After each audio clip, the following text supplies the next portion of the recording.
Okay, so this will be a three-part series in Austrian Economics.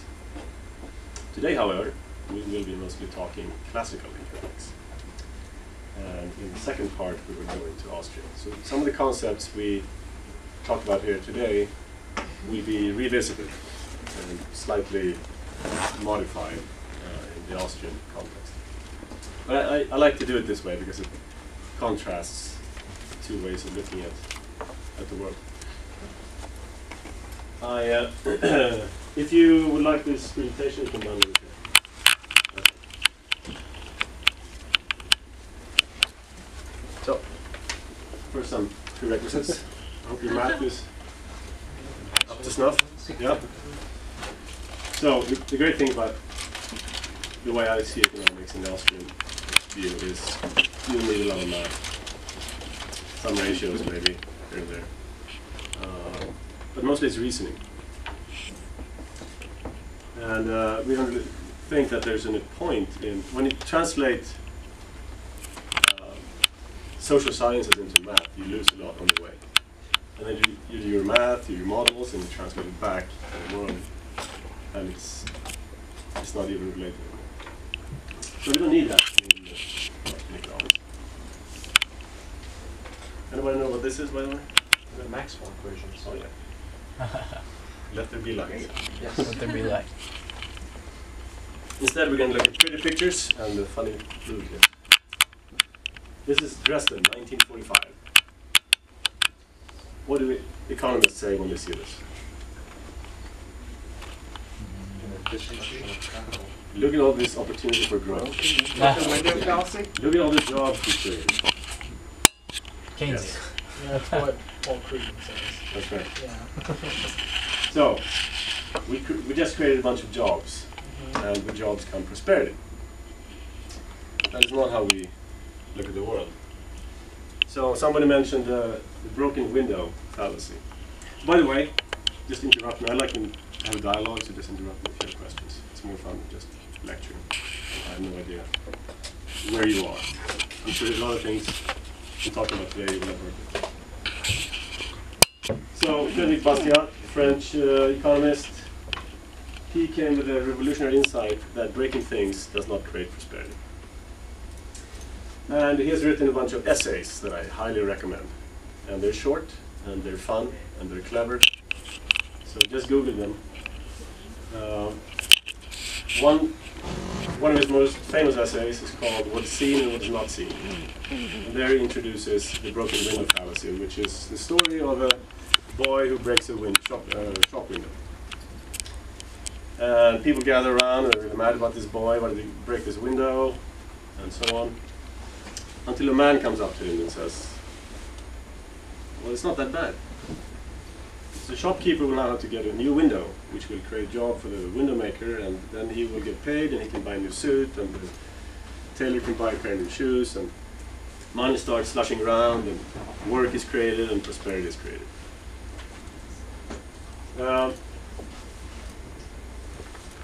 That's of course not quite correct. Breaking things can create wealth for certain people. It can create wealth for the window maker, but it doesn't generally improve the welfare of society. And I worked in finance, and invariably there's a natural disaster somewhere. I start the clock, and it takes maybe 5, 10, 15 minutes, and people start coming out without, this is great for the economy. It's not great for the economy, it's great for certain players in the economy. A book was written based on this essay called Economics in One Lesson. And that's a book that I recommend everybody to start with. And it teaches you how to think economically. I also wrote famous essays like The Candlemaker's Petition, how candle makers go to the government and ask them to ban windows because they destroy the candle makers' business. The Law, where it talks about what the true purpose of the law is, to protect liberty and nothing else. And then I wrote one about the state and some other things. Highly recommend it, all of them. So, somebody named Paul Krugman. Can we get this to work? This is a YouTube clip. I don't know if we can. So let's skip that. Anyway, Paul Krugman said, well, we need one way to fix the economy would be to have an alien invasion.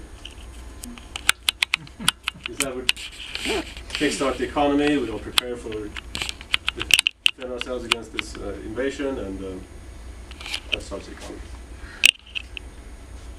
And even if we're wrong, even if the invasion hasn't come, we have created economic activity.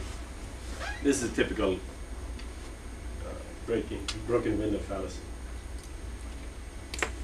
Nobel Prize 2008. You may not know this, but the Nobel Prize in economics is not actually a Nobel Prize. It's a Swedish central bank that kind of bask in the glory of the Nobel Prize and created their own prize. But it's given out at the same time. So, you need to lose the game to win the Nobel Prize. So the purpose of this broken window fallacy is what I call key number one in understanding economic. Try to think away money. If you open an economics textbook in microeconomics or macroeconomics, oh, by the way, you will, as Austrians, we sympathize more with microeconomics and not much with macroeconomics at all. But if you open up an economics micro textbook, on the first page you will see budget lines, and you will see indifference lines, budget curves, and money is immediately introduced. And I think that's a problem. You should think in terms of resources. It doesn't matter how much money you have, it's how many resources you can get your hands on. And if you analyze the broken window, you will see this very clearly. Because what's happening, yes, money is changing hands, but somebody's work is being performed, but not any more wealth is created. We don't create more resources in the economy. So an important question is, how is wealth created? This is an interesting question I always ask. I like to ask people, especially socialist people. How is wealth created? And you hear all kinds of explanations, like trade unions create wealth, social justice, public health care, public schools. So I always suggest, why don't you go down there and organize labor and see how wealth is magically created. When I talk about wealth today, I talk about material wealth. As Austrians, we don't necessarily say that that is a general goal for everyone. That is not. People have different preferences for material wealth. Some people may be more interested in being out in nature, in the mountains, and create little material wealth. And other people are more interested in. But that's what I'm talking about today, material wealth. Whether you have a preference for that, as opposed to more leisure time or something, that's up to you. But we're just talking today about how it works. So different people have different preference for material wealth. So, Adam Smith.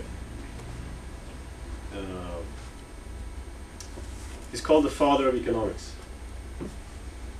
That's not entirely true. Economics is older than Adam Smith. But he came out with this very famous book. Or actually, I think it's three books. Inquiry into the nature and causes of the wealth of nations, or wealth of nations for short. He tries to explain the question, or answer the question, how wealth is created. Now he has somewhat of a collectivist view because it talks about the wealth of nations, not so much the wealth of individuals.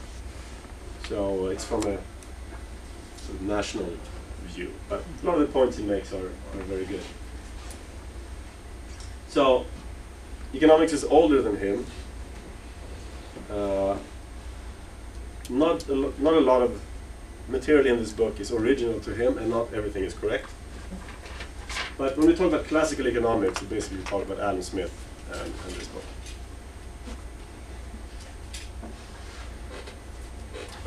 So some definitions. When we talk about material wealth, it's how much stuff do we have, not how many zeros do we have on our money. More zeros doesn't make us richer. So a society with lots of stuff is materially wealthier. Productivity, I guess you can say it's a derivative of material wealth. How fast do we produce material wealth? Economic growth is when productivity increases. That is economic growth. When our rate of production becomes faster, that's when we have economic growth. Economy is basically society. It's nothing magic. People talk about the economy as if it's something on its own, but it's basically society, us making stuff, serving each other, trading, and so on. Yes? So as Austrians, do you usually consider, because it seems like material wealth is only one part of what you would say wealth is. Do you also include like maybe utility? It seems like you're measuring maybe wealth in terms of like total utility. Yeah, utility. You can say utility. Like happiness. Yeah. Right? So material as well as utility, like you said, from walking in mountains and right, but hiking. So walking in mountains is not part of wealth. Right? this type of wealth that I'm talking about. Oh no, today. yeah, I know not material wealth, Yeah. but I don't think you can really measure walking in mountains. Oh yeah, you totally can. measure utility. It's part of your personal preferences, but that's not. We're not talking today about how do we create the maximum amount of walking in mountains. Today we're talking about how do we create stuff. How is material wealth created? Walking in mountains has an opportunity cost to it. You can measure that, or you can make a guess on what that is, and so it counts in it. But ultimately, the goal is to achieve maximum utility for individuals. Yeah. Right. As Austrians, we don't have a goal. Okay. We say whatever maximizes your happiness, Exactly. go for it. Yeah. We're not talking morality here. We're talking mechanics. Yes. How do things work? You know, I drop something on the floor, it drops. Yeah, it drops. Is it good or bad? You know, what do you think? It's up to you. That's kind of the view we're taking. Today we're talking about how do we create stuff? Why do certain peoples have more stuff than others? What have you done different than those people? So these things are qualitative. We can't put numbers on them. Now people try to measure the size of the economy in GDP, they try to measure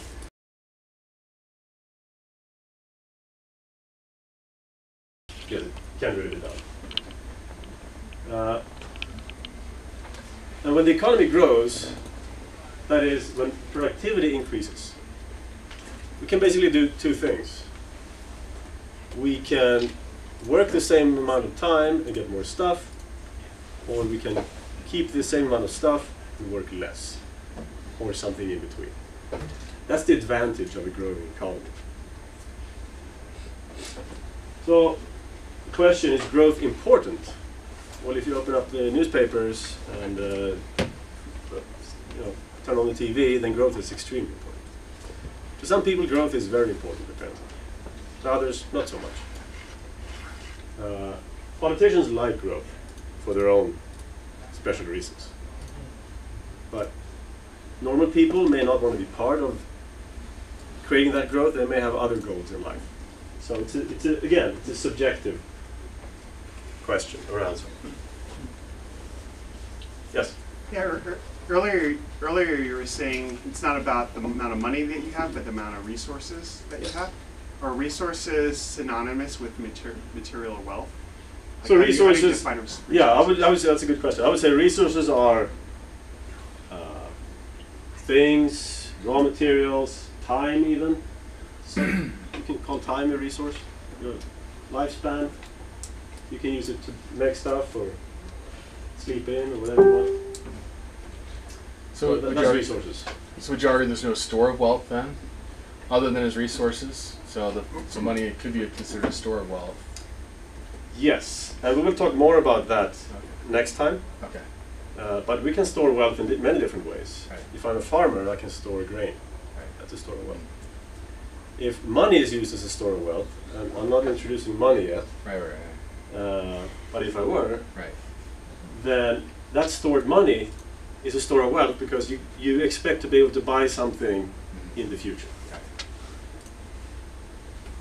Okay. So, according to Adam Smith, and even to Austrians, there are basically 4 main components in creating growth. It's saving and capital investment, and specialization and trade. So Adam Smith is very big on specialization. He talks about that a lot.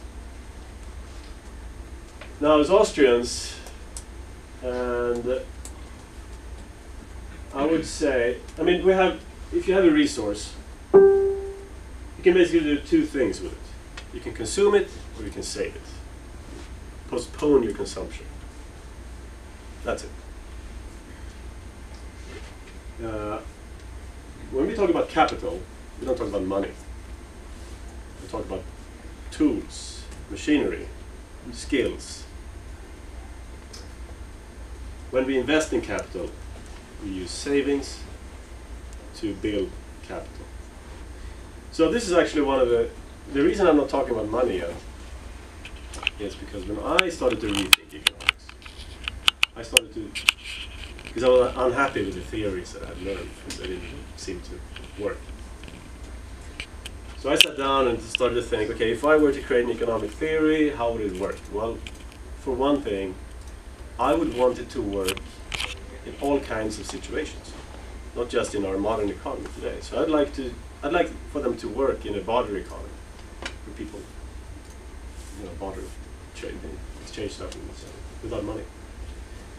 So I started thinking along these lines, and eventually I found Austrian Economics, and everything was already there, so I started thinking for myself. Not really, but I like that approach, to introduce concepts, to squeeze as much as I can out of as few concepts as possible, and then make it more and more complicated as we go along. So, capital isn't money, it's tools, machinery, factories. Specialization and trade. So this we can do with a one-man economy. And I'll show you that later. And this requires more than one person if you're trading. Specialization, you produce more of something that you need for yourself by focusing your resources on becoming really good at one or a few things instead of making a lot. Trade, yeah, obvious. So the first key was stop thinking about money. Stop thinking in terms of money, I should say. And the second key is what we sometimes call Robinson Crusoe analysis, which is along these lines of trying to create as simple a scenario as possible. Think in terms of resources. Include as few people as you need. And as few moving parts as possible. Keep it really, really simple. And only add components as you need them. And with this way of thinking, you can probably figure out, 80% of all economic questions you have. And if you can look at the situation in real life and translate it into a Robinson Crusoe scenario, you'll be able to understand this is a good policy or a bad policy, why. I use it all the time. So, let's apply it. Remember I talked about saving and capital was the first two steps in creating growth in an economy. So let's take Robinson Crusoe. He collects 1 pound seeds per day. Now he has two options: eat them or save them. It's his preference. Again, we're not saying he should save or he should not save. It's up to him. He can eat half. So let's say he eats half and plants the other half. In the first case, the size of his economy is 1 pound of seeds per day. That's the total production of his economy. If he invests it, the size of his economy grows to 2 pounds a day once he can start to harvest. So, first lesson. What drives economic growth? Is it consumption or is it saving? Yeah. Now you can open up any newspaper today, and what will they say? Consumption. Consumption. Consumption creates demand, which creates jobs, which creates growth. Yeah. Unfortunately, that is not the case. So this is very important. And as we saw economic growth here, going from 1 pound of seeds per day to 2. By saving and investing. Here's another example of saving and investing. It's slightly more complicated. Now he's actually investing in new capital. He can catch 3 fish per day and be happy with that. Or he can catch 3 fish per day, that's his capacity, so to speak. And he can decide to only eat 2 and save 1. So after 2 days, he has 2 fish. So he can take 1 day off. Every 3 days, he can take 1 day off. And he can use that day to make himself a fishing net. And the net catches 10 fish per day.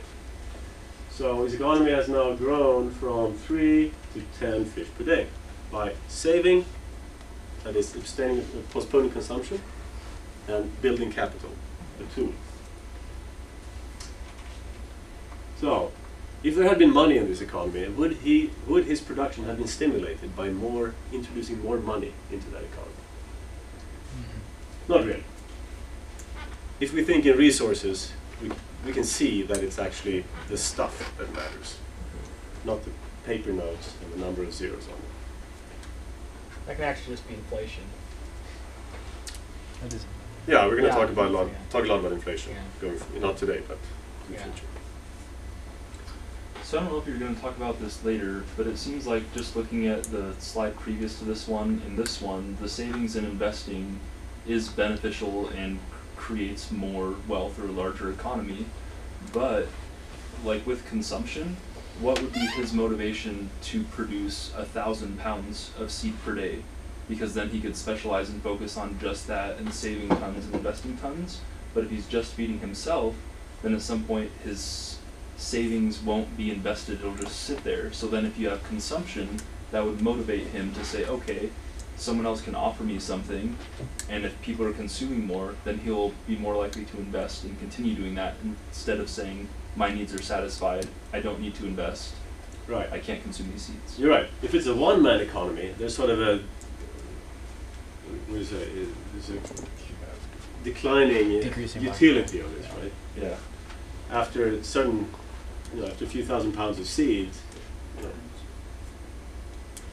he may want a buffer for security or something. That may be part of his preference, but after a while, it doesn't really make sense. I would argue that leisure time is something that people like to increase, and so you might take, even if you're alone by yourself, you might still try and improve your the rate at which you can gather food, so that you can spend more time not gathering food, and even if all you do is you sit and watch clouds go by, that would be more enjoyable to many people than picking seeds off of a plant. So Yeah, exactly. With growth, you can as we mentioned, choose to produce more with the same effort, or produce the same with less effort. Exactly. So you can get more leisure time. So previously you said that the mainstream idea is that consumption causes on demand, which causes growth. And so would you say the reverse of that is saving causes investments, which causes growth? Or Yeah. like, So you can save, and then you can, if you're a one-man economy, if you don't invest your savings, then you don't create any growth. But in an economy with many people, your savings will be used. Somebody is going to want to use them and will offer you compensation for it, and thereby the economy grows. We're going to talk more about interest and things like that. Not today, but next time. So, to finish up on saving and capital, move on to trade, because people won't talk about trade. How is growth affected by the degree of security in private property? Oh, so you want to answer that? Yeah, sure. Well, it's affected a lot, because if I don't feel like my private property is secure, I'm not going to be that motivated to because I feel like if I work and I make, I don't know, like $20, and I feel like, well, 10 of those dollars aren't very secure, I'm really not going to be that motivated, because I'm like, well, I don't know about that. But if I feel like, oh, the $20, like, yeah, I'm pretty secure in that, and that's, I mean, again, I'm doing in terms of money, but you can do it in other terms of other property too, like. You won't plant seeds if it's you won't plant seeds if you don't feel like they're going to be securely in the ground. So. Yeah. I mean, here's a good example. When the hurricane came through, all the buildings just got decimated. Nobody wants to invest in a good building if they know it could be just taken from them tomorrow, right? So. Additionally, if your property is not secure, you end up using a lot of your time to try to secure your property, and more time towards that is less time that can be used towards profitable production. Yeah, thank you. So I would think that this is probably the main problem with third world countries, whatever you want to call it. Yeah. That their property isn't secure. So if you're going to have a government, that should be the #1 priority, keeping people's property secure.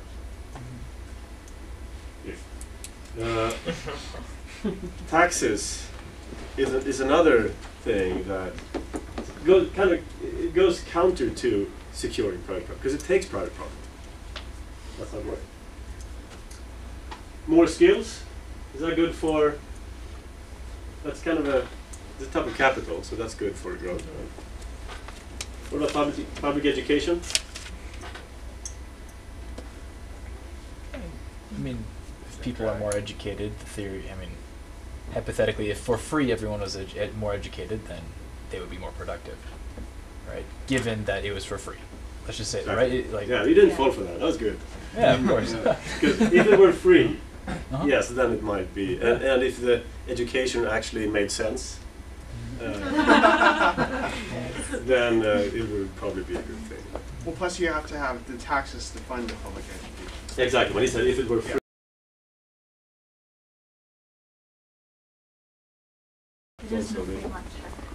Destroyed. So why do some countries have child labor and some don't? Why? Oh, sorry to be there.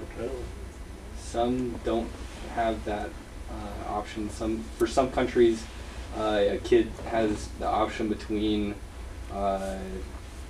working and getting his family some money so that they can survive, or working, trading for fishes for seeds, or in a more developed economy.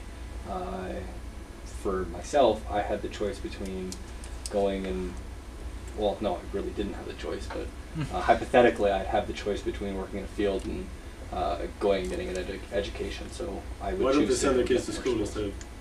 They really don't have access to education in these developing areas. So is it just a lack of education? No, they also don't have other options, and they kind of need. To apply these principles, they don't have enough capital to be productive to afford the luxury of putting their kids in school Mm-hmm. all day. They need them to produce food to survive, as you said. Right. So sometimes people get this backwards. They think, okay, let's just put education in place and teach the kids rocket science and physics and media, and wealth will come. It's not how it works. Once you create wealth, then you can afford education. And education also has to match your level of capitalization. It doesn't make sense to teach very poor societies very advanced things because they don't have the capital to use it. It's just a waste of time and resource. Yeah. I have a friend who brought me back a beautiful hand-painted box from Russia, and the woman she bought it from had a doctorate degree in physics. But the woman made more money painting boxes, Right. lacquer boxes, and selling them than she did using her doctorate degree in physics that the government paid for free for her to get. Yeah. But think about all the public education in the Western world, which is totally out of whack with the capital and the needs that we have. That's a good example. Too much education can be a bad thing, especially if somebody else has to pay for it. Now there's sort of the value to knowing things, and that's also personal preference. Do I want to go to take an education because I want to know stuff, or do I want to use it?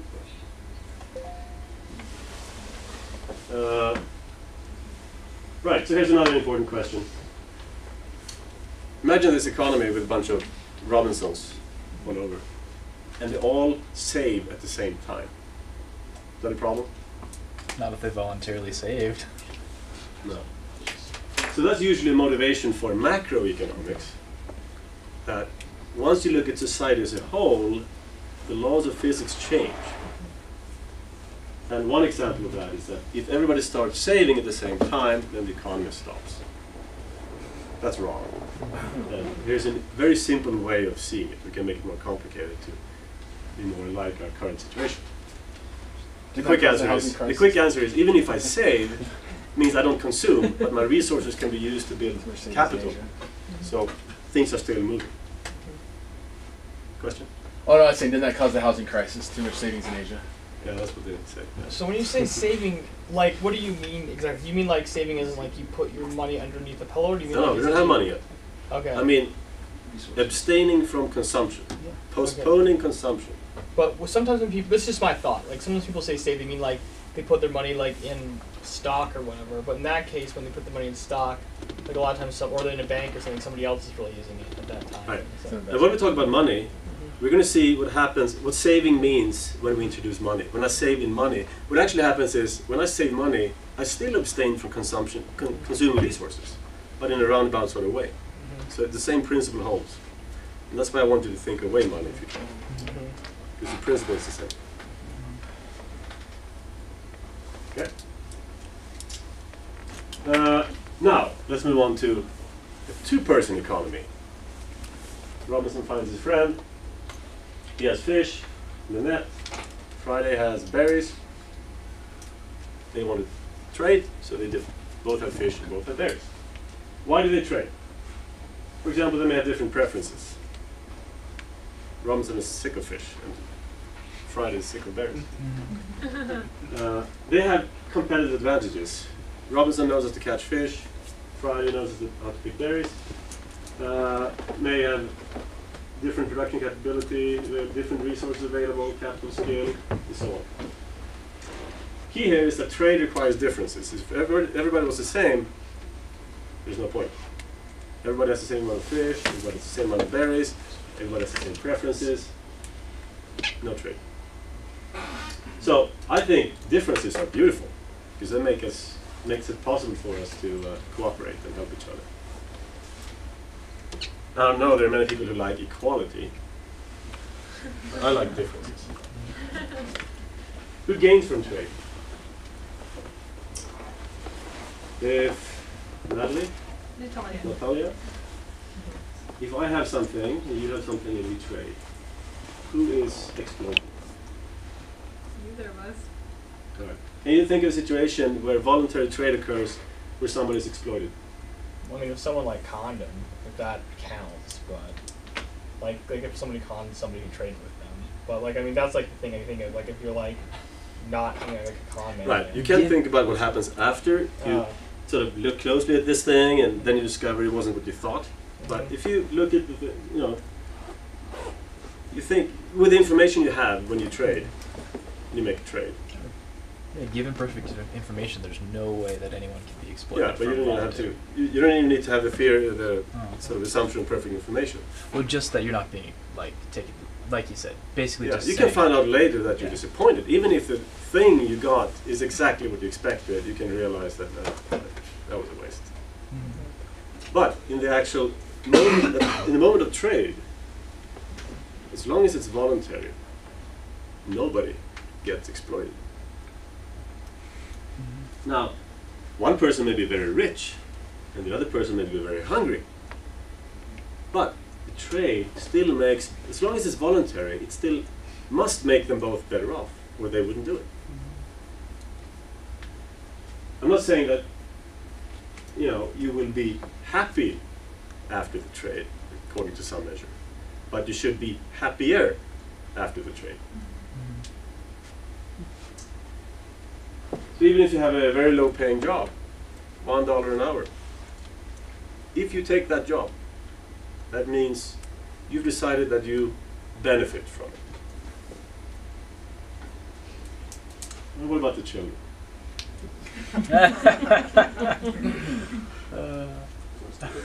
When children work in factories. Think about the children. Yeah. All over Twitter. Won't someone think about the children? Exactly. That means he or his parents or whoever is in charge here decided that this is a better type of occupation for him than working in the field. That's why people moved into cities and started working in factories, because it made them better off. Even though by our standards today, that would be terrible.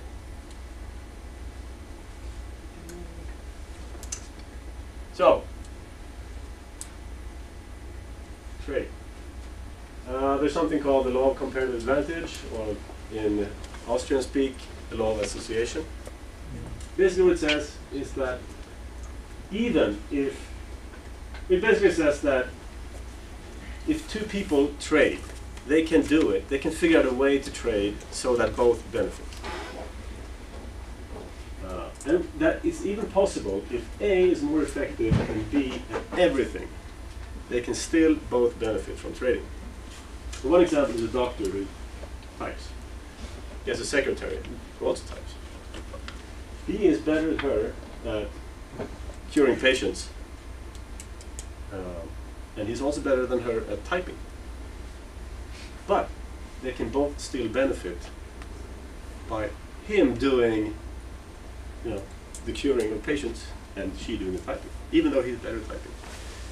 And I think we'll go into more detail. We'll look at this next time. We'll talk more about prices and costs. I recommend this one here. It explains it very well. This is what we're looking at. Very, very good explanation. What if he is so much better at typing and so much better at curing patients that if he pays her any money at all, that like it only takes him a few minutes of his time where he would make more profit instead of offloading it to her because she's too slow? It seems like there's a point where you could be more effective, but at some point, if she types at a quarter of the speed of him, he would need to be making 4 times as much curing patients. Right. For it to So be it worth depends on the ratios here. So here we get into math, right? We get Okay. some ratios. But there's usually a point where you can both benefit, even if the doctor is better than everything else. And in fact, yeah, with the math, you can figure out that regardless of how much better, like regardless, as long as their ratio is different, they will trade. So if you don't want to wait, you can read this.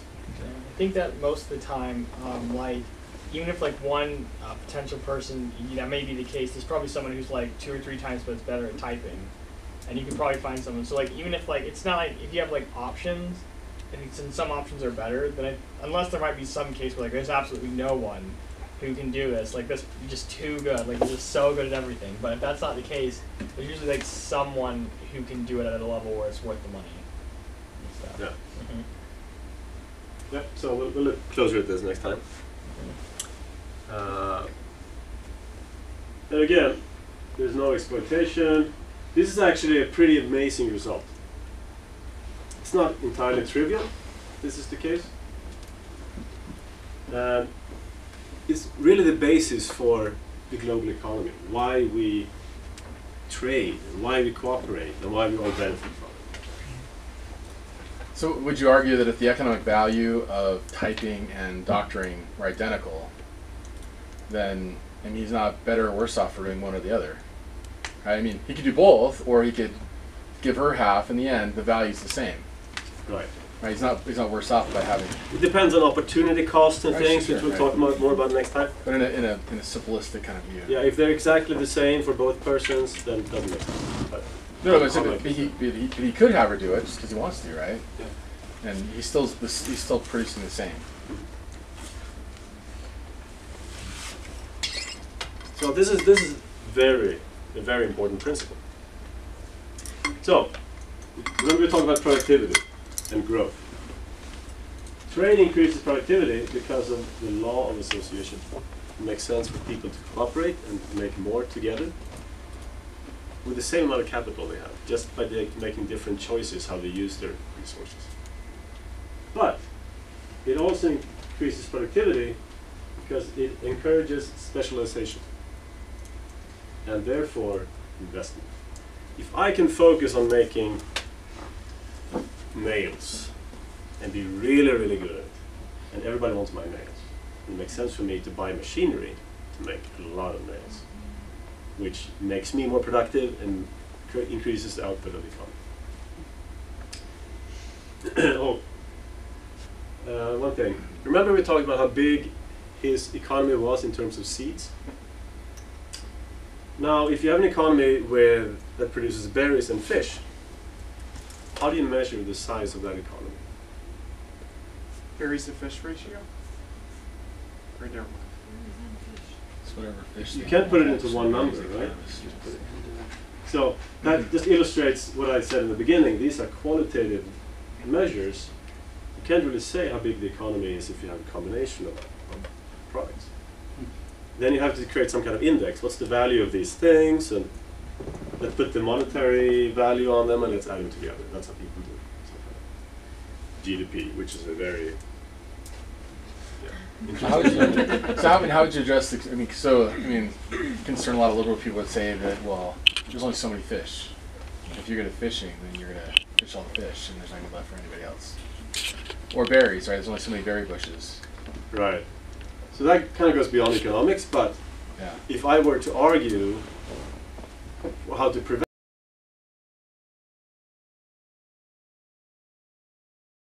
if you own part of the ocean or the river or whatever, you would want it to produce as much fish as you could. You would want the fish to have the best possible environment for them.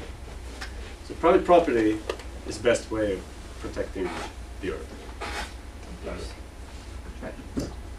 So when we trade, we create machinery and we trade, we ship it. Actually, this is not the sale of machinery. This is reparations from World War I in Germany, when the French and plundered Germany. Oh, by the way, did you know that the last payment for World War I reparations was in 2010? Really? And if I remember correctly, the amount of reparations corresponded to 1/3 of all the gold in existence in the world. Wow. So, Wow. anyway, I like this useless piece of information. So Adam Smith, he says, trade, actually economics or trade, is a plus-sum game. It's not a zero-sum game where some lose and some gain. That's the impression you get a lot when you listen to the news or social justice people, that my profit is somebody else's loss. My profit is because I've exploited something. So already in the 1700s, Adam Smith said, that's nonsense. So let's put that behind us. War, on the other hand, is more like a zero-sum game. It's probably a negative-sum game, actually, because it destroys. So he was very important for kind of countering the idea of mercantilism, which is the idea that you need to protect your economy with tariffs. You need to give companies privileges in their startup phase, protect them from competition, and you need to give people monopolies so they can develop their business in peace, not be disturbed by competitors. And you need to protect your production from foreign production. He said, economics and trade is not war, it's cooperation. Everybody can gain at the same time. I like to think that he kind of helped the Industrial Revolution along with this. And the amazing thing with trade is that it gives you access to the best and most appropriate producers of things in the entire world. Especially these days, with just the click of a mouse, you can buy a computer from China, or you can buy gold from Russia, or something like that. So, what about buy American? Only if it makes sense. Only if it's cheapest. If it's best quality, right? If it's worth it to you. was gonna If say, you it's said the earlier- value that you're looking for. Yeah, go ahead. Sorry, you said earlier about trade increasing productivity, that there has to be no exportation, or the law of comparative advantage. But for example, you know, China quite often does have exploitation in there, or deception. Not in everything, but there have been things like the steel and stuff like that that messes that up. So I don't know how that So at this point, works. we're focusing on free trade. Mm-hmm. Later on, we'll be talking about interventionism. So we're talking interventionism. Okay. And there's a lot of interventionism in today's economies. China's a good example, the US is a great example. Buy American, it's fine. If you want to buy American, go ahead. But the problem comes when somebody says, you're going to buy American. We are going to buy American. That's when the problem comes. And we're going to subsidize American so we can buy American. Then we're talking interventionism. And what about bringing back the jobs? Well, let's think a while. Let's think, why do jobs disappear or go other places? There may be natural free market explanations for why jobs leave. And it may be that there are advantages